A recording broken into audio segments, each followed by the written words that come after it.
Southern Cameroonians, my fellow countrymen and women. Accept revolutionary greetings from me, John Bakuro, this Sunday, the second day of the month of February in the year of our Lord 2020.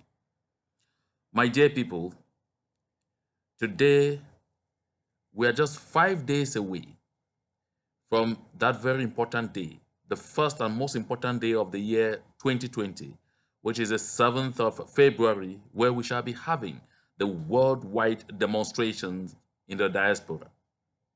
I want to congratulate all of those who picked up the challenge and have been working tirelessly to see that although it is short notice, we should be able to have our people on the streets once more, that our people should take back to the streets and be able to recall, to remind the world about exactly what is happening on our land.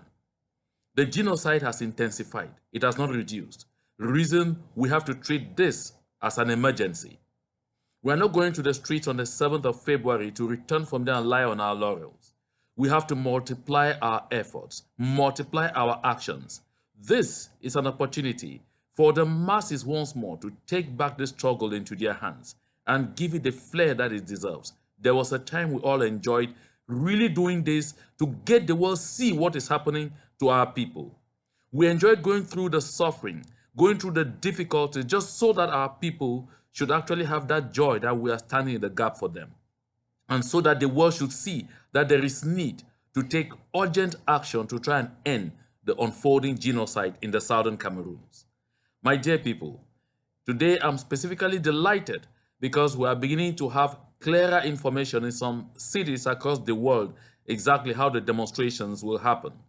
I want to congratulate Comrade Brother Valerie Sarningon in Canada, who has communicated this program to me that I'm reading to you. For the Southern Cameroonians in Canada, the demonstration will take place in Toronto, and the venue is 360 University Avenue, Toronto, ONMS or M5G 1S4. That's in front of the US Consulate General in Toronto. And that demonstration in Canada, in Toronto, will begin at 11 a.m. on the 7th of February 2020.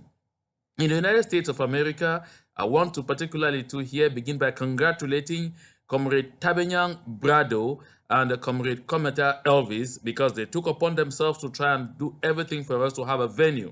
And finally, we are having, green lights that we shall demonstrate in front of the White House in Washington, D.C.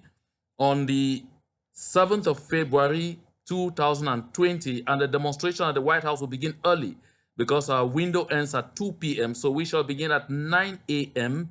to 2 p.m. And my people in the United States of America, make no mistake, President Donald Trump is at home this time. President Donald Trump is available. President Donald Trump is very much around. And I think that on the 7th, it will be a game of numbers. The number of people that come out will inform and educate the President of the United States, the most powerful president in the world, of the fact that we are truly hurt, that we are truly not happy at all, that we are truly frustrated at what is happening back in our country. I know that it is really not easy because Friday is a working day, but take note that it is on a working day that we also need to be out there so that the people who are at work doing their job should have the possibility to see us and then be able to report to at once on what is happening. So, my dear people in the United States of America, it is short notice, no doubt, but take note, we are within the framework of an emergency. And in situations of emergency, people don't take time to plan. That is how you face troubles like the kind of troubles we find ourselves in. Let us make this work, people. I want to assure you, and I want to reiterate, this is a non-partisan demonstration.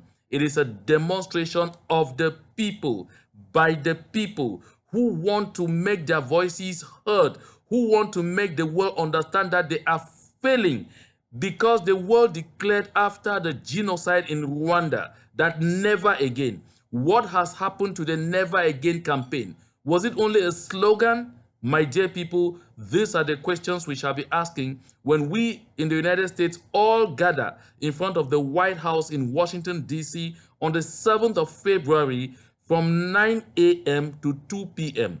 Make it a date. I am in touch with people in the United Kingdom, and they are making arrangements to communicate to me the venue and time that the demonstration will take place in the streets of London.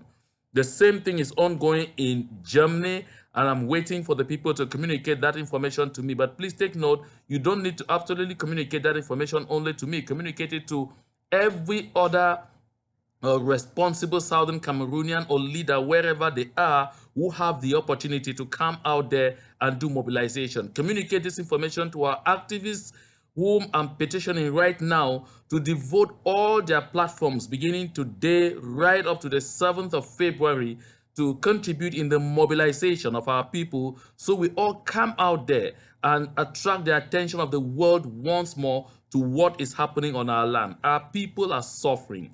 Our people are dying in droves by the day. The degree of torture is too much. We are seeing the colonial government forcing our people by all means to go out there and attend single campaign rallies, because those are just the only ones that will take place. They gather all the military in the world, come and host one event, and they will throw those images and pictures over and over and over to try and deceive the world that something is happening in our land. Of course, we know that after that, they are folding up. That is it.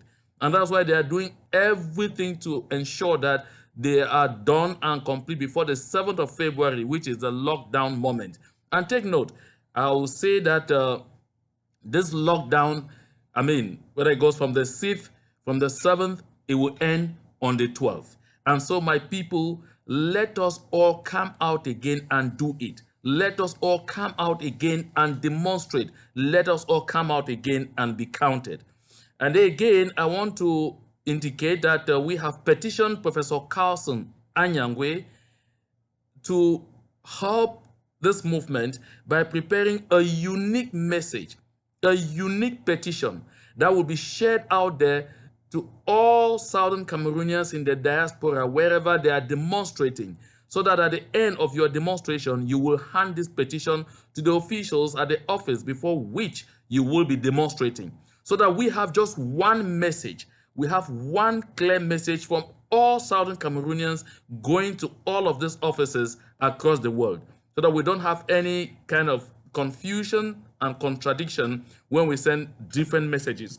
So we are looking forward to Professor Carlson Anyangwe apportioning some time to work on this document, so that we have it time enough to share, to distribute to all those who will be going out to demonstrate, so that we have, at this particular point of time, this view, this feeling, and this show of unity of purpose, that we can be divided under several chapels, we can be divided under several platforms, but when it comes to what we want, we all know what we want, and what we want is just one thing: the freedom of our homeland. What we want is just one thing: making sure that the colonizer leaves our territory, so that we can take back the affairs of our country into our hands, so that we can shape our destiny together as a people, and so that we can ensure the development of our land, the Southern Cameroons. My dear people, this is the big substance of the message that I'm bringing to you this Sunday, the 2nd of February in the year of our Lord 2020. And I want to say, sometimes we lay a lot of emphasis on the utterances that people make at moments when they are frustrated and when they are worried. I have this to say in response to that kind of method, in response to that kind of approach, that don't take our words for it. When people get angry and they start talking, listen to the testimonies of our suffering masses. That is what should be the driving force of our struggle. That is what should be the driving force of the actions and efforts that we make towards ensuring that our homeland is free. And then concerning the fund drive, I want to congratulate all of those who are already standing up to get counted. I said here last time that these contributions make even greater meaning when we are in the thousands that contribute. Because take note, the ARF will definitely submit its report to the IRS, and of course, a lot of those around the world whom we are whose doors we are knocking at to come show us assistance, we also want to take the opportunity to see the enthusiasm and participation of our people. So it is not just about 10 people putting in $100,000 each so that we should prosecute this struggle. My dear people, the world would like to find out that we have millions of people contributing, even just their $10. Like I've said, it's $10. I'm showing this coordinate again. If you haven't done it yet, do it today. If you haven't called brothers, sisters, family members, friends, classmates, schoolmates, professional colleagues here and there to contribute, do so today. Make sure you are counted.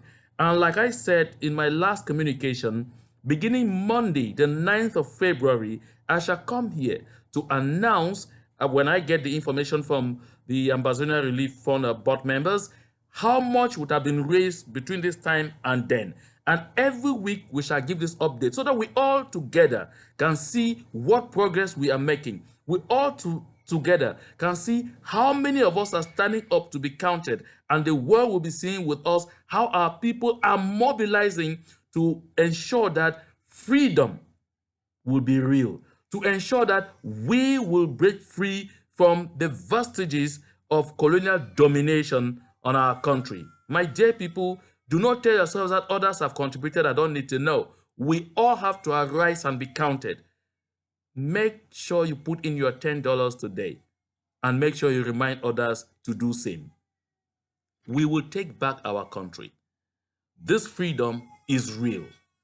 We are seeking it. We are facing obstacles because the days after we acquire that freedom will be very wonderful moments. If there were no obstacles before us, I should say that perhaps the road or the path that we are treading would be leading absolutely to nowhere. Brave warriors of our liberation movement, fellow Southern Cameroonians, brothers and sisters, accept hearty greetings and hearty thanks from me, John Baakuro, as we continue to mobilize seriously to ensure that the demonstrations of the 7th of February be a world-class success. Have a great day.